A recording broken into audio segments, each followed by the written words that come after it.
चलिए देखिए, मैंने यहाँ पे क्या लिखा कि जो मिरर है वो है कॉनकेव और इसका फोकल लेंथ है 20 सेंटीमीटर। अब आप पॉजिटिव लेंगे या नेगेटिव लेंगे ये आपका मैटर है। हैविंग मैग्निफिकेशन ऑफ वैल्यू, देखिए मैग्निफिकेशन का निशान नहीं दे रहा हूँ, मैं वैल्यू बता रहा हूँ। प्लस प्लस है कि माइनस है मुझे नहीं पता। Equal to find the position of object and its image. Okay,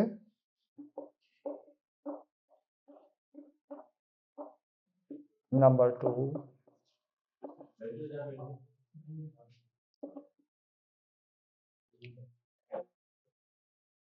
वो आपकी मर्जी। अब यहाँ पे क्या है, कॉनकेव में दोनों पॉसिबिलिटी होती है, प्लस भी ले लेंगे इसको माइनस भी ले लेंगे तो आपका सोल्यूशन प्रॉपर आ जाएगा। दो तरीके हो जाएंगे, दो दो बार आ जाएगा क्वेश्चन, एक क्वेश्चन में दो क्वेश्चन बन जाएगा। Concave mirror form image of magnification value equals to 1/2 if the object is placed at a distance 20 centimeter from mirror. Find its focal length and position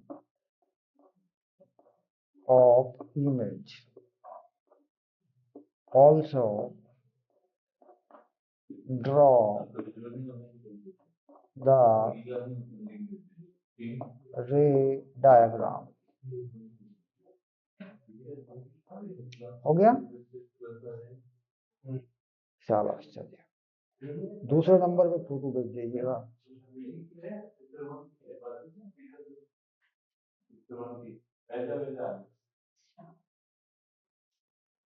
हो गए होंगे, जस्ट ऑन रिव्यू कि कैसे हुए। देखिए क्या होता है, उसका फोटो भेज दीजिएगा, फोटो भेज दीजिए मुझे, बस 1 मिनट का रिव्यू कर दें कि मिरर कॉनकेव है, फोकल लेंथ कैसी लगेगी। फोकल लेंथ लग जाएगी इसकी नेगेटिव में। फोकल लेंथ कैसी लगती है, -20 सेंटीमीटर। और अगर मैं देखिए पहला केस लेता हूँ, केस 1, दैट इज की मैग्निफिकेशन क्या दिया है, 2 दिया हुआ है। तो अगर मैं वर्चुअल इमेज लेता हूँ, क्योंकि बन जाती है ना बड़ी इसमें, तो उसमें m का वैल्यू मैं 2 दूंगा, प्लस में 2 दूंगा। तो यहाँ पहला रिलेशन मेरा बनेगा v/u माइनस में होता है ना, मिरर के लिए। कंफर्म करें, और ये हो जाएगा मेरा 2। तो v जो होगा वो होगा -2u। पक्का? And the first I want कि मिरर का इक्वेशन जो है वो है मेरे पास ये वाला, ये इक्वेशन है मेरे पास। तो मैं v को या u को यहाँ से ट्रांसफर कर सकता हूँ, तो -2u। तो कई बार हम क्या करते हैं कि यहीं पे प्लस माइनस डाल देते हैं, बट नॉट, ये ठीक नहीं है। जिसकी वैल्यू गिवन होगी वही पॉजिटिव या नेगेटिव लगेगा। अदरवाइज बच्चे इसमें इधर का प्लस माइनस तो बड़ा कंफ्यूज होता है। वो भी यू में वैल्यू नहीं लगी है, ना ही वैल्यू वी में लगी है, केवल ये रिलेशन लगा है कि वी जो भी होगा यू का डबल होगा, माइनस में होगा। तो ये हो गया 1/u और ये हो गया -1/20, दैट इज द फर्स्ट। तो इससे u आ जाएगा, उसके बाद v ऐसा आ जाएगा। उसके बाद केस दूसरा, दूसरे केस में क्या किया, उसके बाद -v/u को -2 लिया, दैट फॉर रियल इमेज। ठीक है, और ये इक्वेशन थोड़ा सा रूप बदल देगी, क्या रहेगा इसमें, रहेगा v इक्वल टू 2u, बस 1/2u plus 1/u equal to 1/-20। तो ये यहाँ से सॉल्व हो जाएगी। ओके, तो ये ऐसे ही हुए हैं, तो मुझे बताइए यहाँ u की वैल्यू क्या आई और यहाँ के v क्या आए।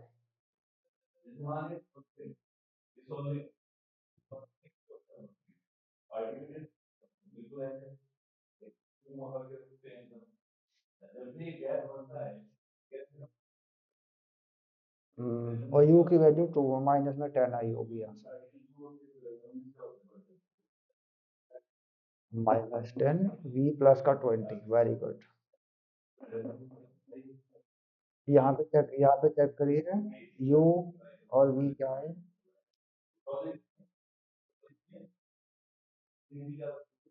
u कितना है, 30 सेंटीमीटर है, -30 सेंटीमीटर है, v 15 है, -15 सेंटीमीटर। Very good. ये इमेज फोकस और सेंटर के बीच में है, तो इसका ऑब्जेक्ट तो बीच में बनता है। हाँ। हम्म। हम्म। एक 60 है और एक, अच्छा, हाँ, वेरी गुड, डबल है, यानी ये बड़ी बनती है इमेज, जो कि फोकस सेंटर से पीछे जाके बन जाती है, तो ऑब्जेक्ट ऑब्जेक्ट सेंटर और फोकस के बीच में होता है, तो इमेज पीछे बन जाती है, बड़ी हो जाती है। ओके, ये इसका डन हुआ। इसके बाद में बताइए दूसरे वाले के। इसमें एक ही पॉसिबिलिटी होती है। इसमें मैग्नीट्यूड हमने कहा कि मैग्निफिकेशन 1/2 है, तो देयर इज नो -1/2, क्योंकि कॉनकेव मिरर में कोई भी इमेज रियल नहीं बनती ना, सॉरी, कॉन्वेक्स मिरर में, और ये मिरर क्या था, कॉनकेव था, और इसका मैग्निफिकेशन कितना दिया था, 1/2। तो यहाँ एक ही केस पॉसिबल होगा, क्योंकि इसमें अगर मैं वर्चुअल इमेज करता हूँ तो मैग्निफिकेशन 1 से ज़्यादा होते हैं, समझ रहे हैं आप। तो यहाँ पर केवल मेरे पास वन केस कंसिडर होगा कि m जो है वो -1/2 ही होगा। इस वाले की मैं बात कर रहा हूँ।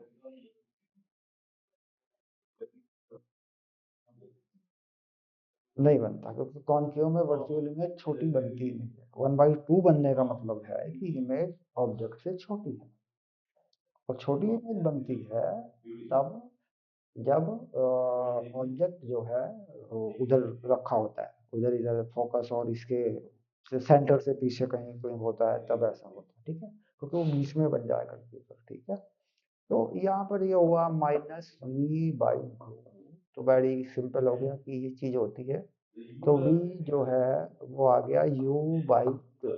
ओके, तो 1/u/2 plus 1/u equals to 1/f। We don't know about f, we know about only u। यहाँ पे u साइन के साथ में यूज कर देता हूँ, 2/u माइनस कितना u दिया मैंने, 20, प्लस -20 इक्वल टू 1/f। तो ये हो गया 3/20, माइनस में 3/20, 1/f। तो f कितना आ गया, f आ गया -20/3। ओके, और v यहीं से मिल जाएगा आपको,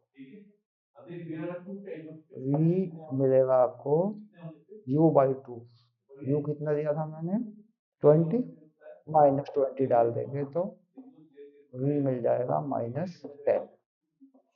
अगर यहाँ से v निकाल के यहाँ डायरेक्ट v वैल्यू पुट कर देंगे तो भी f आ जाएगा।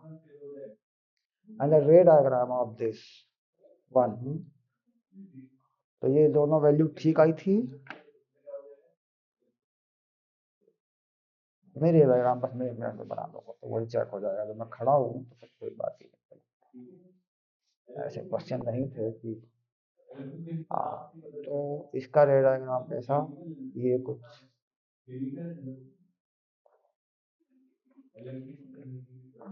ये बन गया, ठीक है।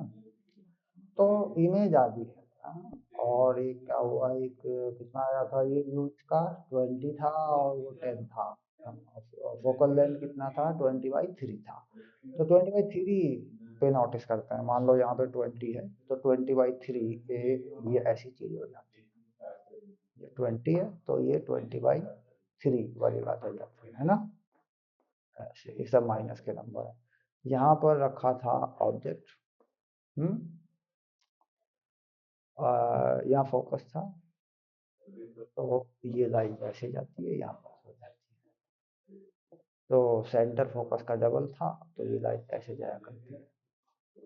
ओके, तो ये इसी को तुमने कहा 10 है माइनस में, इसी को तुमने कहा 20 है माइनस में। दैट्स ओके, चलो हो गया। तो ये भी ठीक था, चलो यार यहाँ कोई समस्या नहीं है। यहाँ पर जैसे चाहे लैंग्वेज को चेंज करें हो जाएगा क्वेश्चन, ठीक है। अब मीडियम चेंज करने पर क्या क्या चीजें बदलती हैं उस पर एक क्वेश्चन बनाते हैं, क्योंकि बनता है बोर्ड में question.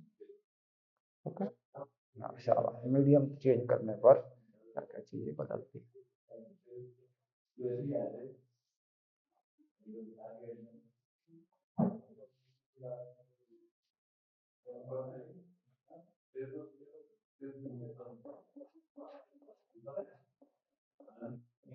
Red colour light ray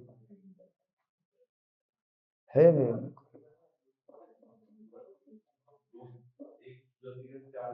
wavelength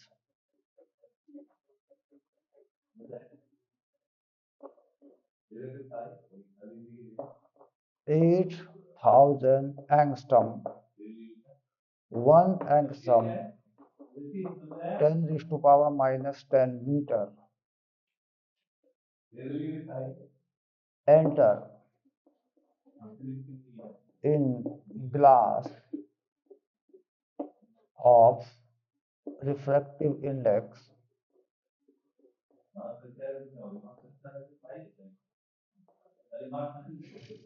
1.5, find the frequency of light in air, क्योंकि ये डाटा एयर का है, ठीक है। And class also find wavelength and speed in glass। सावधानी से करिए, ध्यान से करिए, ठीक है।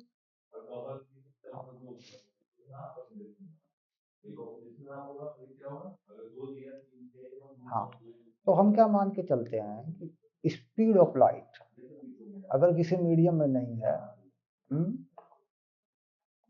दैट इज अल्टीमेट, और वो कितनी ली जाती है, 3 × 10⁻⁸ मीटर पर सेकंड ही ली जाती है। और इसके अकॉर्डिंग अगर हम देखें कि जो स्पीड का फॉर्मूला होता है वो होता है frequency into wavelength. But we know well that the frequency does not change. आपने यही आंसर दिया, does not change at all, कहीं नहीं, क्योंकि जब बनती है कोई लाइट, जब उसका निर्माण होता है तब सेट होती है। अब इसके बाद जब मैं इंडेक्स की बात करता हूँ, यहाँ पर हमारे पास एक वेवलेंथ है, ये लाल रंग का है, ये एयर में है, तो लैम्डा नॉट कहा जा सकता है इसको। 8000 एंगस्ट्रॉम ही मैं लिख लेता हूँ, जब मीडियम में जाता है तो लैम्ब्डा मीडियम यानी ग्लास की अगर बात होती है तो हम जानते हैं कि वेवलेंथ या स्पीड घट जाया करती है। तो इस फॉर्मूले के अकॉर्डिंग स्पीड और वेवलेंथ प्रोपोर्शनल है। अगर ये चीज जो कि त्यों बनी रहे, ये घटे तो ये भी घटे। मीडियम में जाने पर स्पीड और वेवलेंथ कम हो जाते हैं डेंसर मीडियम में जाने पर या मीडियम बदल देने पर। तो ये हो जाएगा हमारा लैम्ब्डा नॉट और 1.5 के कांच में हो जाएगा, ग्लास में हो जाएगा। तो इसको एंगस्ट्रॉम में देना चाहें तो एंगस्ट्रॉम में दे दें अपॉन 1.5। इसको मीटर में देना चाहें तो मीटर में दे दें, क्योंकि कई बार ऐसा हो जाता है कि ऑप्शन ऑब्जेक्टिव में आ जाए और वो मीटर में मिल जाए। ऐसा हो जाता है। And the same concept for light speed, speed of या स्पीड इन ग्लास।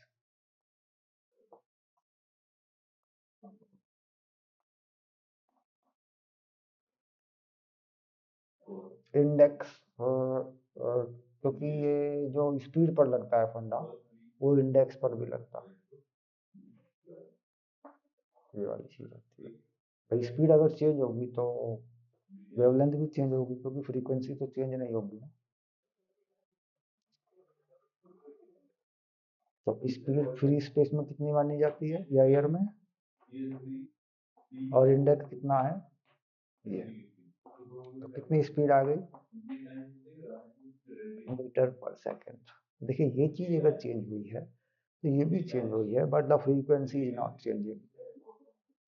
फ्रीक्वेंसी में चेंज नहीं हुआ। तो हमारे पास क्या फंडा होता है, हमारे पास ये फंडा होता है कि v naught upon lambda naught, v one upon lambda one, और इसके आगे v two upon lambda two. That is कुछ भी हो, इट इज रिफ्रैक्टिव इंडेक्स किसी का भी हो। तो इसे क्या लिख देते हैं, इसे लिख देते हैं रिफ्रैक्टिव इंडेक्स को एन, जिसका चाहे हो। तो यहाँ पर एक बहुत बेसिक कंपैरिजन है कि वाटर में स्पीड ये है और इसका इंडेक्स ये है, तो ग्लास में स्पीड कितनी होगी उसका इंडेक्स ये होगा। तो यहाँ पर वो चीज काम कर जाती है। यहाँ पर क्योंकि ये जो स्पीड होती है, वाटर ले लूँ इसे, मान लीजिए मैं इसे ग्लास ले लूँ, तो इंडेक्स यहाँ नीचे दोनों के डिवाइड करके मैं रिलेटिव हो जाता है, रिलेटिव हो जाता है। अब देखो इसको समझ रहे बात को कि जो रिलेटिव होता है वो कैसे होता है। देखो स्पीड अगर मैंने कहा वाटर में कुछ है, तो मैं लिखूंगा v water v naught upon n water. अगर मैं ग्लास में लिखूंगा तो v glass v naught upon n glass. जब मैं इन्हें डिवाइड करूंगा दोनों को, तो वी वाटर और वी ग्लास, तो ये चीज ऊपर चली गई, एंड ग्लास एंड वाटर।